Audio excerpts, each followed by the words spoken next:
Welcome to the program, everyone. Let's begin with an update on the tragic incident in Jigawa State where the death toll from Tuesday's tank explosion in Majia town has now risen to 166, with another 50 persons currently receiving treatment for severe burns.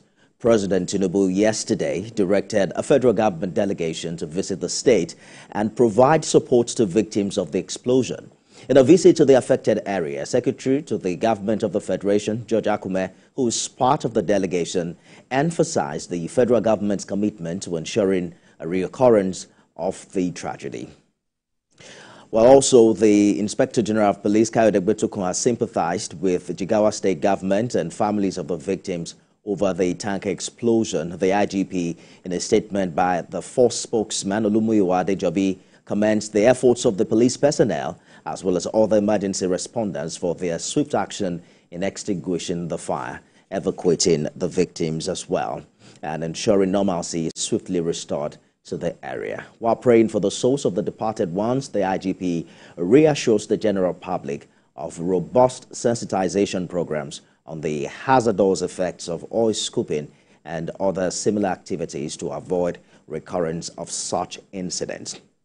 For scooping, no doubt, but I also think that attention should be turned to why it seems there are now quite a number of accidents in that regard with fuel tankers in Nigeria. And that's the root cause. I mean, before you scoop fuel, there was an accident. A similar one happened in Lagos yesterday. In the north central, a similar accident happened last month. There's a long list of incidents in this regard that require some comprehensive probe.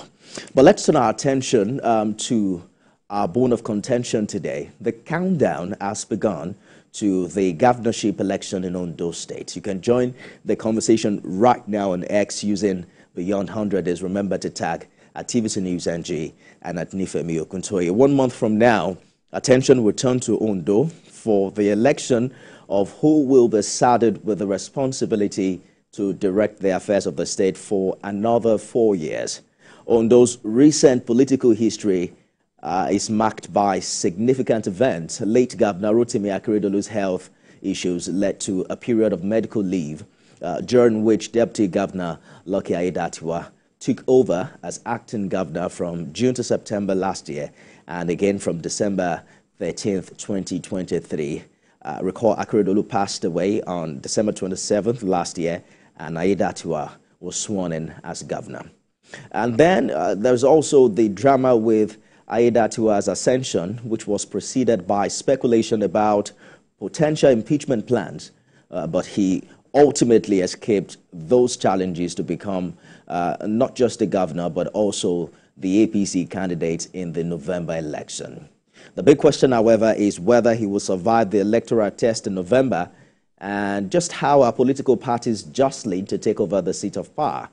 Who will the sun shine on come November the 16th? Director, Media and Publicity, Ondo APC, Steve Otaloro, joins me on the show today. Also joining me is the Publicity Secretary of the PDP in Ondo State, Kennedy Perete.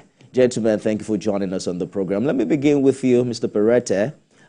During your party's campaign flag-off earlier this week, the PDP did call for the redeployment of the resident electoral commissioner in Ondo State, Oluwatoyin Babalola. Help us understand what really are your party's concerns in this regard. Well, thanks for having me this evening.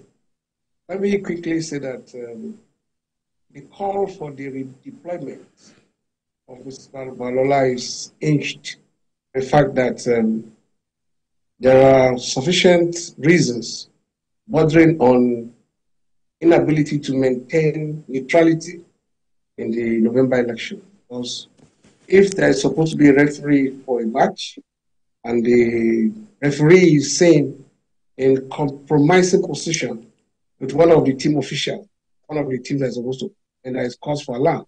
And, being alert is the first law. Vigilance is the first law for survival.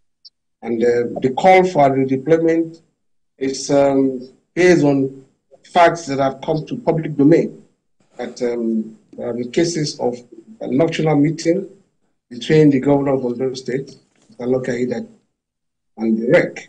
And we feel that it will be best serve the purpose of democracy if those who have responsibility for presiding over these elections Mr. maintain Perete, the that's highest level. huge allegations you're making there. I'm wondering if the PDP has evidence in this regard of a meeting between the resident electoral commissioner and the Ondo State governor. Well, if such evidences are required, they will be put in the public domain, because all the time allegations are made until concrete evidence is put in the public domain. You hear the APC and these media minders say, oh, PDP is maybe crying foul where there is no foul. PDP is just in habit making wild allegations. So, even in this case, if the need arises for us to provide evidence, we'll do so. Well, I am just hearing this for the first time. I mean, the allegation you just made. What was reported that your party's candidate said was that her state of origin was cited as a cause of concern. And I'm wondering, when did that become an issue where a person came from relative to how well she can do her job? Let me say that there have been some kind of demonstrations at the INEC headquarters here in Akure, by some concerned groups over the same behavior. And, we don't want to wait until huge damages are done before we begin to raise alarm. So this alarm is in the very best interest of our democracy, which this democracy had the blood of Nigerians, to put on the line, also have the democracy. So everything must be done to protect our democracy. All right. Talking about protecting our democracy, part of democratic ruling is fair hearing. We're joined now by Director, Media and Publicity, Ondo APC, Steve Otaloro. I'm sure you heard the PDP Publicity Secretary saying that there are some meetings that they have evidence of meeting between Governor Aidatiwa and Resident Electoral Commissioner in Ondo, which some way automatically disqualifies her as a credible INEC representative for this election. How do you react to this? Well, I think that is new, of course. What we had initially was that she is from Ondo State. But for him to be putting up this kind of allegation, I think it's a serious one. That you are alleging that someone who is going to conduct the governorship election come November 16 is having a meeting with one of the candidates. It's a serious one. And you who alleges needs to prove it. You see, PDP, this is their game. They are coming up with one attack and the other, and they keep changing the narratives. That is what they've been doing for quite a while now. But I tell you, I can assure you, with Governor Aidatiwa never had any meeting with anyone. We are in this election to win. We are concentrating on our campaigns. We are just walked out of a strategic meeting to attend this interview now. All what we're concentrating on is how to win this election, not how to meet with one electoral officer who is not even likely going to be the one who is going to conduct the election. Because, of course, INEC will still send someone down from any of the university. And we all know what went down in Ondo State when we have a sitting governor, who left midnight to try to meet him with the electoral officer. It doesn't work. You see, the election belongs to the units, to our various wards, at the local government. It is the people that will decide this election, not an individual. I hear you, concentrating on but that. The credibility is not true. The credibility of the REC overseeing this election is also critical for democratic sake. For instance, I'm looking at the statement by your party's publicity secretary, Alex Kalejaye, describing Governor Makinde's remarks as inappropriate and also stressing that Mrs. Babalola had demonstrated, quote, integrity, competence and capacity in her role since assuming office. He goes ahead to ask Makinde to stay out of Ondo State's political affairs. As a player in this election, shouldn't the APC be concerned if there are allegations against the rec rather than supporting her?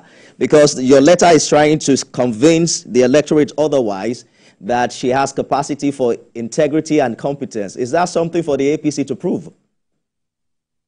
We're not actually supporting her. We are actually defending the process. When you have a sitting governor somewhere who joined the PDP rally and making such a categorical statement, it wouldn't have been, it will have been worse. Assuming equally added to it that this woman had a meeting with the sitting governor. That would have been worse. But we felt he's behaving like an emperor. The way and manner, the demeanor he made that statement, as if he's in charge of Ondo State. That was why we made that statement. We are very concerned about the integrity of this election. And we will be more concerned if anything goes wrong with this election. Because the whole thing, all the indicators is on that we are on the winning side. So we are very concerned.